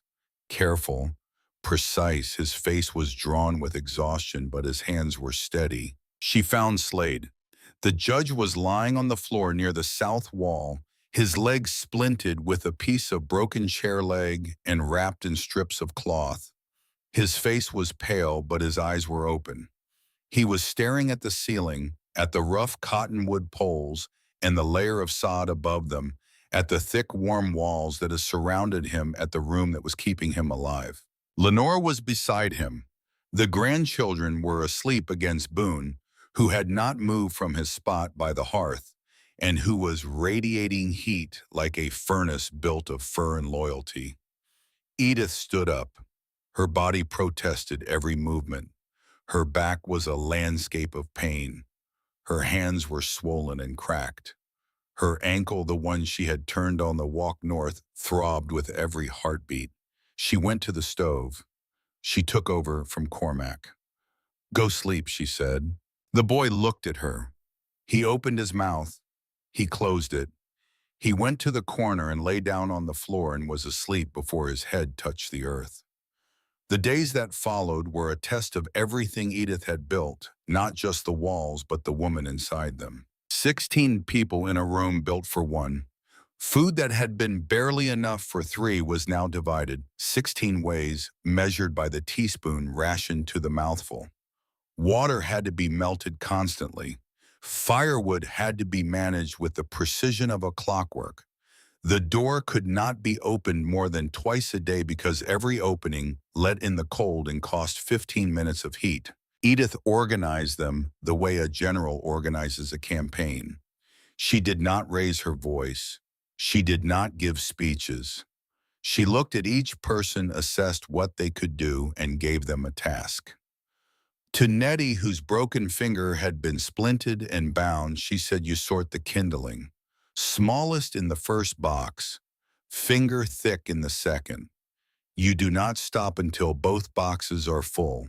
To the young husband, she said, "You bring wood from the stack along the east wall, 2 armloads every 4 hours. No more, no less."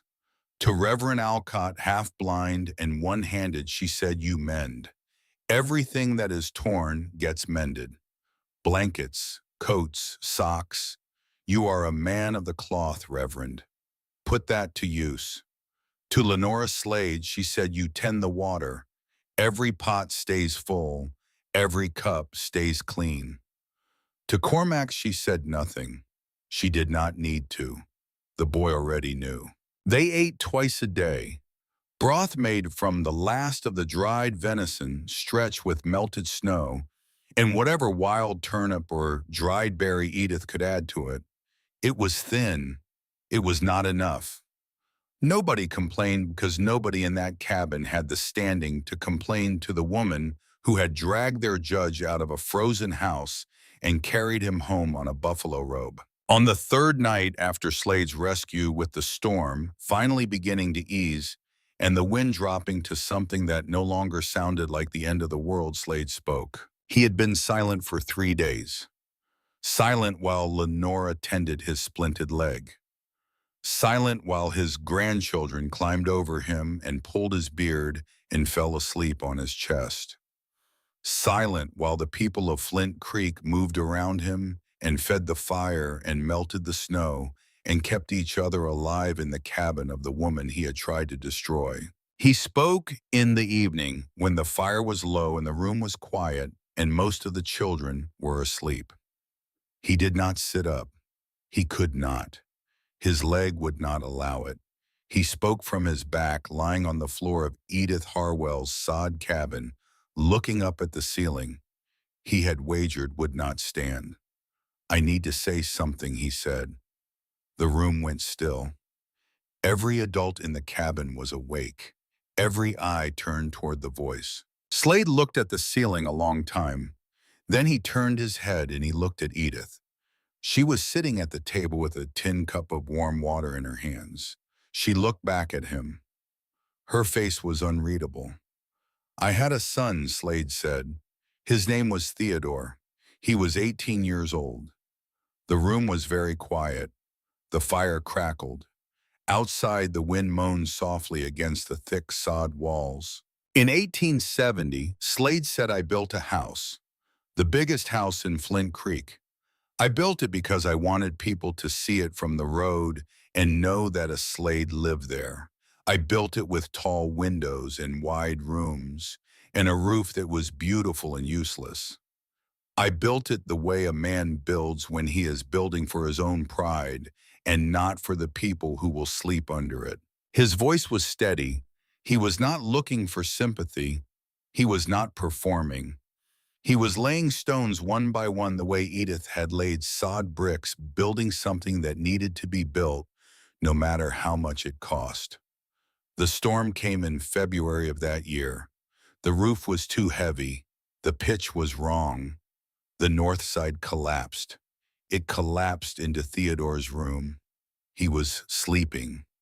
He did not wake up. The beam came down across his chest and he was gone. Lenora made a small sound. She put her hand over her mouth. She had heard this before many times in the silence of her own heart.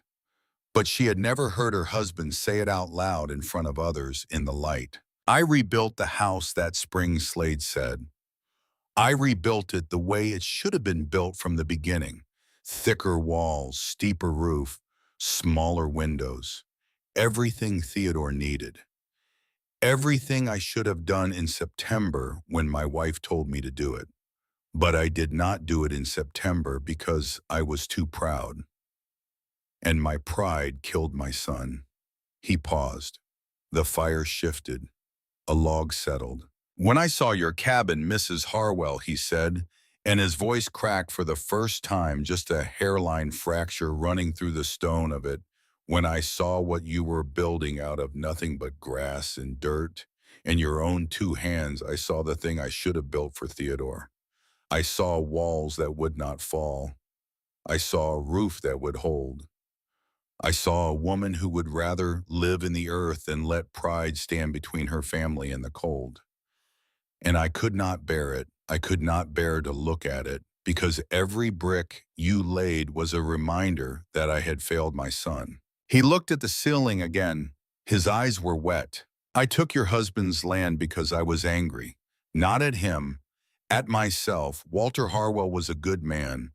He was the kind of man who builds things right the way his wife builds things right. And I could not stand to be near that kind of goodness because it showed me what I was.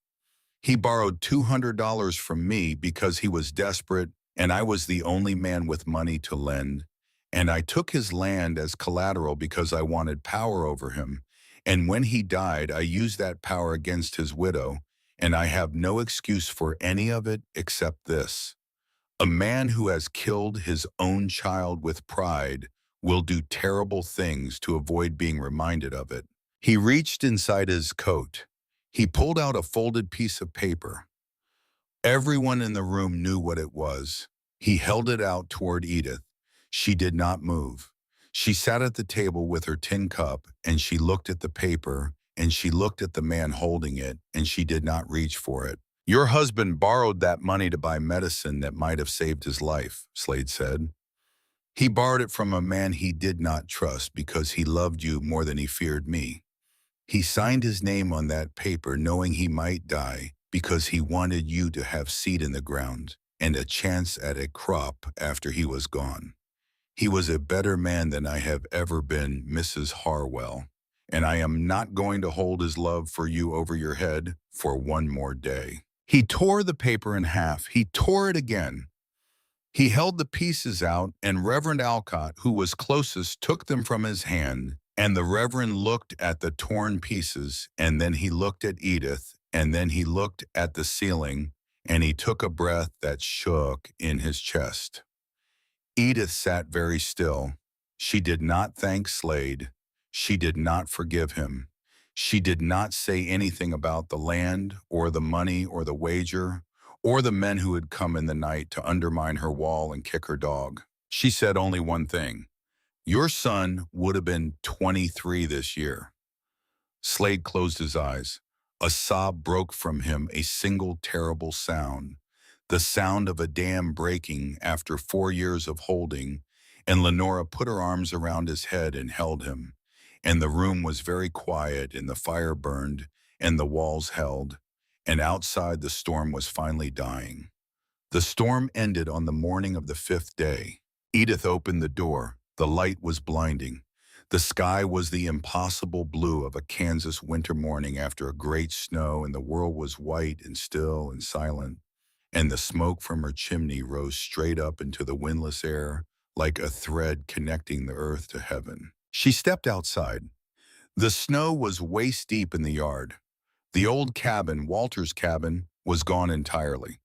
Just a faint depression in the white where it had stood. The fence posts along the road had disappeared. The cottonwood trees along the property line were half buried, their bare branches black against the snow, like the fingers of something reaching up from underground. She looked south toward town. She could see 3, maybe 4 columns of smoke rising in the distance. Not many. The rest of the chimneys were silent. She looked north toward the Slade Ranch. Nothing, just white. She looked at her own cabin. The sod walls stood thick and brown and solid against the snow that had drifted against them on every side. The roof had not shifted. The chimney had not cracked. The canvas window was intact. The doorframe was plumb. It had held everything she had built with her own hands in Cormac's hands, and 30-pound bricks of Kansas prairie sun had held through the worst storm the valley had seen in 20 years. 16 people were alive behind her. 16 people who had been warmed by a cabin made of dirt. She stood in the snow and she looked at the sky and she did not cry. Not yet. The people left over the following week as the roads opened and the drifts began to settle. They left in pairs and in families, walking back down the valley toward whatever remained of their homes, carrying blankets and stories in the memory of warmth. Every one of them stopped at the gate. Every one of them turned back to look at the cabin. Every one of them wanted to say something, and most of them could not, because what do you say to a woman who fed you from her last stores and wrapped you in her blankets and walked into a blizzard to save a man who had tried to take everything from her? Nettie was the last to leave. She stood at the gate with her splinted finger and her mule that someone had found tied to a fence post half a mile away, alive and ornery. She looked at Edith. "I told you it would stand," she said. "You did," Edith said. Nettie mounted the mule. She sat there for a moment. "Your husband," she said. "He would have been proud." Edith nodded. She could not speak. Nettie rode away. It was on the 9th day after the storm, on a gray morning, with the snow beginning to soften under a pale February sun, that the baby came. The young wife, the one who had arrived with her husband and their first child in the early hours of the great storm, had been feeling pain since the day before. She had not told anyone. She had kept quiet because she did not want to add to the burden of a cabin that had already carried too much. But by midnight, the pains were close and hard, and there was no hiding it any longer. Edith woke to the sound. She knew that sound. She had heard it once before, years ago, when a neighbor woman in Indiana had given birth in a farmhouse kitchen while Edith held her hand. She had never had children herself. She and Walter had wanted them. They had tried. It had not happened, and after a while they had stopped speaking of it, the way couples stop speaking of things that hurt too much to name. But she knew the sound of a woman in labor, and she knew what needed to be done. Lenora Slade, who had borne 3 children of her own, took charge. Nettie had left, but Lenora was still there, still tending her husband's splinted legs, still watching over her grandchildren. And when she heard the young wife cry out, she rose from the floor with a calm that spoke of deep experience, and she said, "Boil water. Fine clean cloth. Give her something to bite." Edith boiled the water. She tore strips from a clean flour sack. She knelt beside the young wife, and she held her hand, and the grip was so tight that Edith's fingers went white, and the fire burned, and the sod walls held, and outside the last of the winter stars turned slowly overhead. The baby came at dawn, a boy, small, red, furious at the world he had just entered, which was a good sign, because a baby who screams is a baby who breathes, and a baby who breathes is a baby who will live. Lenora caught him. She cleared his mouth. She wrapped him in a piece of wool blanket, that Reverend Alcott had been mending for 3 days, and that was now, the Reverend noted with a tired smile, the cleanest piece of cloth in the cabin. The young mother held her son. Her husband knelt beside her with tears streaming down his face and his hands shaking too hard to hold the baby himself. The first child, a girl of 2, woke and looked at the new arrival with the suspicious indifference of a toddler who has just been replaced. Edith stood apart. She stood by the door with her back against the sod wall, and she watched the family, the mother and the father, and the 2 children, and something moved in her chest that she had not felt in a very long time. It was Cormac who asked the question. He was standing by the stove, the same spot he always stood tending the fire, watching the room. "What will you call him?" Cormac said. The young husband looked at his wife. His wife looked at Edith. "We have been talking about it," the wife said. Her voice was raw and tired and full of something that sounded like sunrise. "We would like to name him Walter, if that is all right with you, Mrs. Harwell. We would like to name him after your husband." Edith's hand went to the wall behind her. She pressed her palm flat against the sod, against the packed earth, and the woven roots and the dried grass that she had cut and carried and stacked with her own hands, and that had stood through 2 storms and held 16 people and kept them all alive. She tried to speak. She could not. Her mouth opened and no words came out, and her chin dropped, and her eyes filled, and the tears came finally for the first time since the night in January when she had cried alone at the table. But these were different tears. These were not the tears of a woman breaking down. These were the tears of a woman breaking open. She cried for Walter. She cried because his name, the name that had been on the promissory note and on the grave marker and on the tintype photograph and on the marriage certificate in the tin box, that name was now on a living child, a child born in a cabin made of dirt, a child whose first breath had been drawn in a room whose walls were built by the wife of the man whose name he carried. She cried for perhaps 1 minute. Then she wiped her face on her sleeve, and she nodded. "It is a good name," she said. "It is the best name I know." Lenora Slade, holding the baby, looked at Edith across the room, and the 2 women held each other's gaze for a long moment.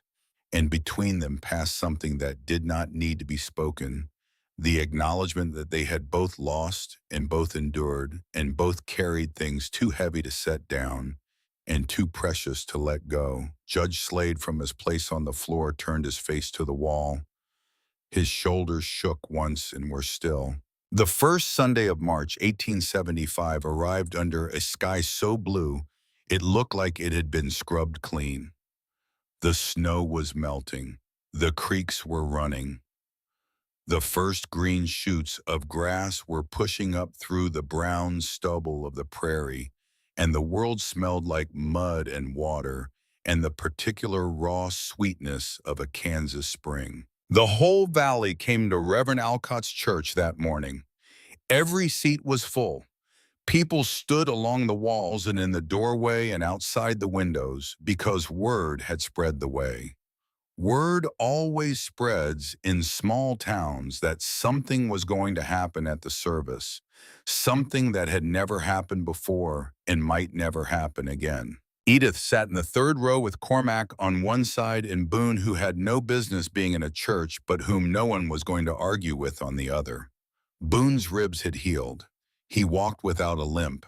His coat was thick and glossy with the health that comes from being warm and fed and loved, and he sat beside Edith with his ears up and his eyes moving across the congregation with the calm vigilance of a creature who has done his job and knows it. Judge Cornelius Slade sat in the front row. His leg was still splinted. He had a crutch made from a cottonwood branch that Cormac had carved for him during the last days in the cabin. Lenora sat beside him. The grandchildren sat beside her. After the last hymn, Slade stood. It took him a long time to get to his feet, and Lenora reached out to help him, and this time he did not waver off. He took her hand. He leaned on the crutch. He turned to face the congregation. The church was silent. "My name," he said, "is Cornelius Slade. I have lived in this valley for 9 years. Most of you know me. Some of you have worked for me. Some of you owe me money. Some of you are afraid of me." He paused. "I stand here this morning because I made a wager with Mrs. Edith Harwell last October. I wagered that a cabin built of sod could not stand through a Kansas winter. I was wrong. The cabin stood. It stood through 2 storms that destroyed half the homes in this valley. It stood while I lay inside it with a broken leg, kept alive by the warmth of walls I had ridiculed and the generosity of a woman I had tried to ruin." He looked at Edith. "Mrs. Harwell," he said, "I owe you an apology, not because I lost a wager, because I was a coward and a fool. I tried to take your land. I sent a man to damage your cabin. I used your husband's debt as a weapon against his widow. And you walked 2 miles through the worst storm this valley has ever seen, and you dragged me out of my own house, and you carried me to yours, and you fed me from your last stores, and you did not ask me to apologize or to pay or to grovel. You just kept me alive, the way you keep everything alive that falls under your roof." His voice broke. "My son Theodore died because I built a house for pride instead of for shelter. Your husband Walter died because the world is cruel and the fever does not care how good a man is. But the difference between you and me, Mrs. Harwell, is that when your loss came, you built something that could save others. When my loss came, I tried to tear down what others built. And I am done with that. I am done with tearing down. Starting today, starting now." He reached into his coat. He produced a folded document. He held it up so the congregation could see it. "This is the deed to the Harwell homestead," he said, 40 acres in the buildings thereon. "I am signing it over to Edith Harwell, free and clear, by this congregation filed with the territorial court. The land is hers. It has always been hers. It was her husband's land, and his sweat is in the dirt, and his widow's hands built the walls that stand on it. I have no claim to it. I never did." He signed the paper on the lectern. Reverend Alcott signed as witness.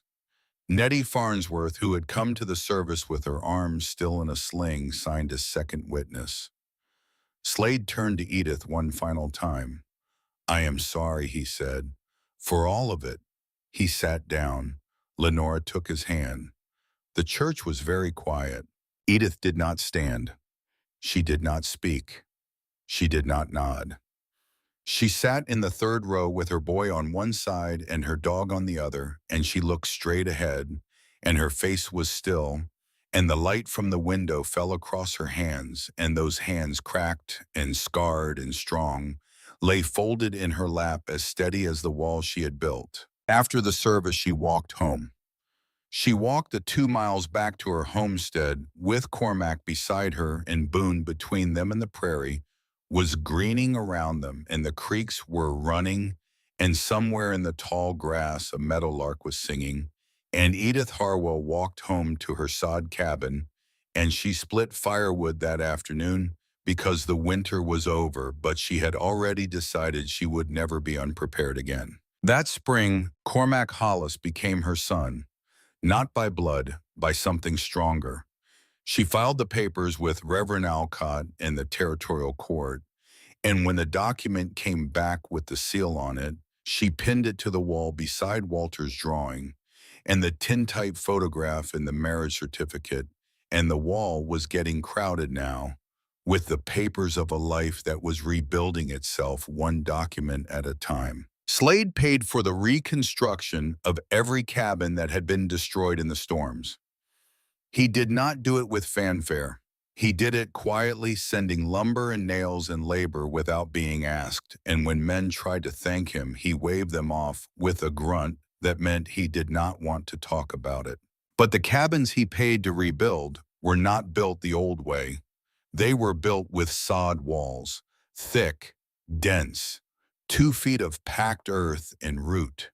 The men who built them came to Edith first came to her gate and asked, and she showed them the way she had shown Cormac, the way she had learned herself by watching the prairie dogs and the cave banks, and the way the earth holds its warmth. They called them Harwell Walls. The name spread. By the end of that first spring, 8 new structures in Flint Creek had Harwell Walls, and by the following winter, when the storms came again, not a single one of them fell. 20 years later, on a Sunday afternoon in the autumn of 1894, a man stepped off the stage in Flint Creek, Kansas. He was 34 years old. He wore a good suit and carried a leather case, and he had the build and the bearing of a man who works with his hands for a living, even though his hands now hold pencils and drafting rulers instead of spades. His name was Cormac Hollis. He was an architect in Topeka. He had a little girl with him. She was 5 years old. She had dark hair like his and blue eyes like the woman who had borne her, and she held his hand as they walked down the main street of a town that had changed considerably since the winter he had pulled a judge through a blizzard on a buffalo robe. They walked 2 miles south along the road past the new schoolhouse and the new mercantile, and the row of sod-walled houses that stood along the creek bottom like a line of small brown fortresses, and they came to the Harwell place. The cabin was still there. 20 years of weather had gentled it. The walls had softened at the edges. The roof, which had been patched and resodded many times over the decades, was thick with green grass and wild flowers, and in the late afternoon light it looked less like a building and more like a piece of the earth that had simply decided to stand up and grow a door. A woman was sitting in a chair beside the south wall, in the spot where the afternoon sun came warm and golden through the cottonwood branches. She was 55 years old. Her hair had gone silver. Her hands resting on the arms of the chair were the hands of a woman who has worked every day of her life and has never once regretted it. She was thinner than she had been and slower, but her eyes were the same clear and steady and deep as well water. Beside the chair, on a low mound of earth marked with a flat stone, a small garden of wildflowers grew. The stone said Boone. Beneath it, next to a larger mound marked Walter Harwell, the old German shepherd lay in the ground he had defended in the shade of the cottonwood where Walter had liked to sit on summer evenings. Edith looked up when she saw them coming. She did not stand, she waited. Cormac came through the gate. The little girl held his hand and looked around with wide eyes at the strange brown cabin and the green roof and the flowers. Mama, Cormac said. She looked at him. She looked at the girl. She held out her hands. Come here, little one, she said. The girl let go of her father's hand. She walked across the yard. She put her small hand in Edith's rough one, and Edith held it, and she looked at the child, and she saw in that small face the future that Walter had borrowed $200 to protect. What is your name? Sweetheart, Edith said, although she already knew. Willa, the girl said, after your mama. Edith smiled.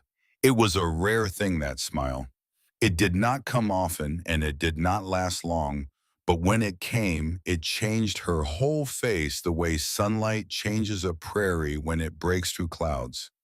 She took the girl's hand, and she walked her to the south wall of the cabin. She pressed the child's palm flat against the sod. Feel that, Edith said. The girl pressed her hand against the wall. Her eyes went wide. It is warm, she said. Edith nodded.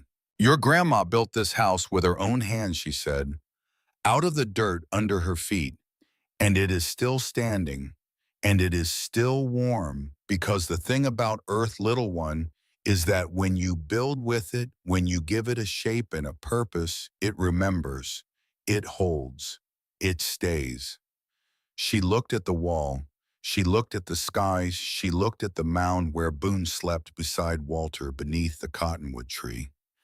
Everything that grows from the ground, she said softly, knows how to stay.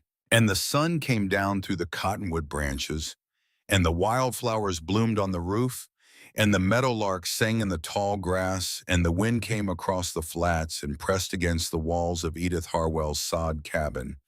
And the walls did not move because they had been built by a woman who had lost everything and had decided to build it back out of the only thing she had left, which was the ground beneath her feet. And 20 years later, the ground was still holding.